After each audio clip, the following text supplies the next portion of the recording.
Biology of behavior. The biology of behavior is the study of behavioral functions of the nervous system, particularly the brain. Physiological psychology is the branch of psychology that seeks to determine how activity in the nervous system is related to behavior and the mind. Human behavior involves the body-mind interaction of various bodily factors.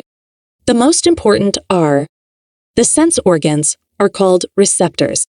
The muscles and endocrine glands are called effectors. The nervous system known as the connecting or integrating mechanism. Body and its functions. The body composed 4 main compartments: head, trunk, hands, feet. It has 5 sense organs: eyes, ears, nose, tongue, and skin. 5 organs of action: feet, hands, mouth, excretory, rectum. Functionary systems: respiratory, blood circulatory, skeletal, digestive, endocrine, and excretory systems. There is strong physiological and anatomical basis for explaining our behavior in all situations of our life. Mind and its function. Mind is not reality hypothetical construct. It doesn't lie anywhere in our body. We should not confuse it with brain or nervous system. It is associated with various mental process and activities. The functioning of our mind improves or gets developed with growing age. Body-mind relationship.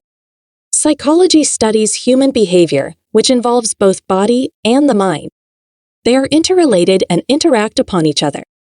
Mental functions and physical states affect each other. The body and the mind are 2 aspects of the living, dynamic, and adjusting personality. Mind is regarded as a function of the body. It does not exist apart from the body. It is the sum total of various mental processes, such as observing, knowing, thinking, reasoning, feeling, imagining, remembering, judging, etc. Effects of bodily conditions on mental functioning. Increased blood pressure causes mental excitement. Severe pain reduces the concentration level. Chronic illness causes depression. Malfunctioning of the endocrine glands may exert a full influence on one's personality, resulting in lethargy, nervous tension, etc.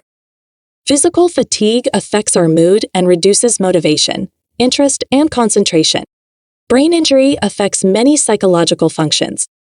Well-developed brain leads to better development of intellectual functioning. Heredity. Heredity, the basis for the development of human personality.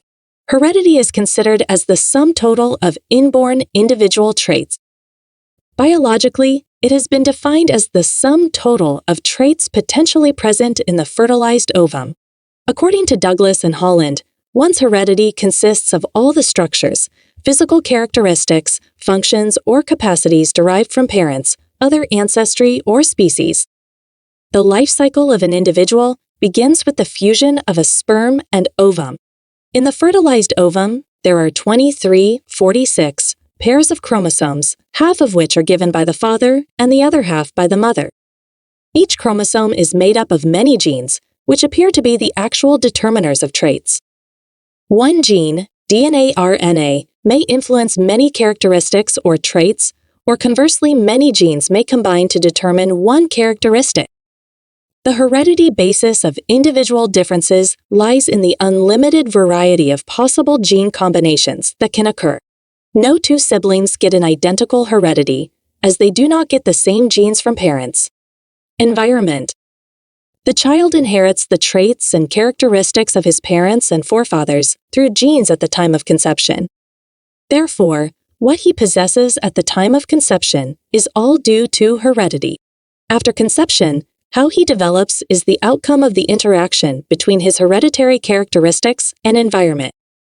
The forces of environment begin to play their part and influence the growth and development of an individual right from the time of the fertilization of the ovum by the sperm. Environment covers the social, moral, economical, political, physical, and intellectual factors, which influence the development of an individual from time to time. Definitions. The environment is everything that affects the individual except his genes. Boring, Langfield, and Weld. Environment covers all the outside factors that have acted on the individual since he began life.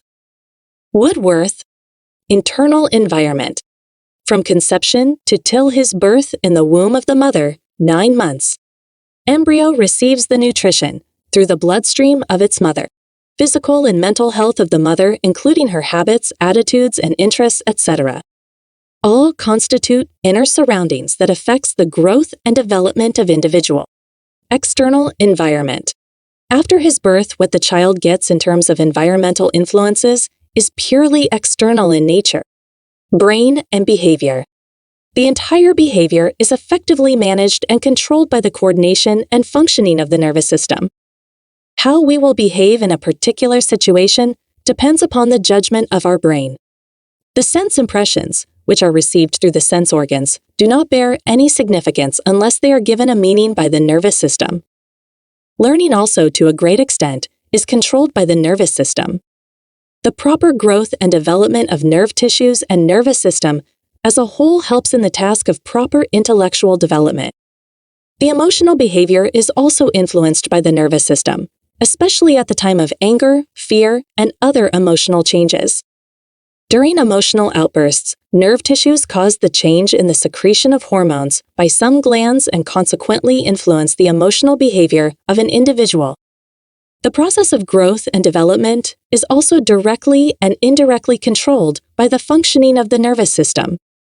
The personality of an individual is greatly influenced through the mechanism of the nervous system. Human behavior involves the body-mind interaction of the various bodily factors. The most important are the sense organs, called receptors, the muscles and endocrine glands, called effectors, the nervous system known as the connecting or integrating mechanism, receptors, psychology of sensations. The stimuli in the form of various sensory experiences are received by our sensory systems known as receptors. External receptors are those sensory mechanisms that help us contact the outer world, for example, eyes, ears, nose, tongue, and skin. The specific receptor cells for receiving the external stimuli lie within these sensory systems. Our sense organs help in assimilating knowledge of the world around us. Each of our sense organs has a distinct function to perform. Sense organs consist of receptors, which are specialized sensitive cells associated with endings of sensory nerve fibers. These receptors are stimulated by objects outside the body and by internal conditions. When the receptors are not functioning properly, they lead to sensory defects or disorders: visual, auditory, cutaneous, olfactory, gustatory, and kinesthetic disorders. Internal receptors. Internal receptors are associated with the internal stimuli present in our body. They are responsible for feelings of pain, hunger, or nausea. Another variety of these internal receptors helps us in maintaining balance, bodily posture, and equilibrium and exercise control over the muscles. Sensation. The functioning of the 5 senses is called sensation. Sensations are purely the result of physical stimuli operating on our nervous system. Sensory experience, physical energy, transduction receptor, receptor potentials, nerve impulses, nervous systems, sensation, effectors. Effectors are termed as the organs of responses. What is received through the sensory organs in the form of sensory input is responded through bodily reactions and motor activities carried out through muscles and glands, particularly the hormones secreted by the ductless glands, which are responsible for most of our behavior patterns. Muscles, OLS. Our behavior and activity involves movement of different parts of our body. Muscles helps the orgasm to carry out motor activities in order to respond to various stimuli. 3 types of muscles. Smooth muscles are primarily concerned with the process of digestion, excretion, and blood circulation.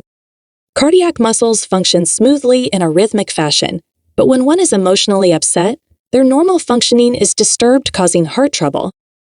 Skeletal or striped muscles enable the individual to perform voluntary motor activities, ranging from walking to the fine psychomotor skills like typing, etc. Glands. Glands play an important role in human behavior.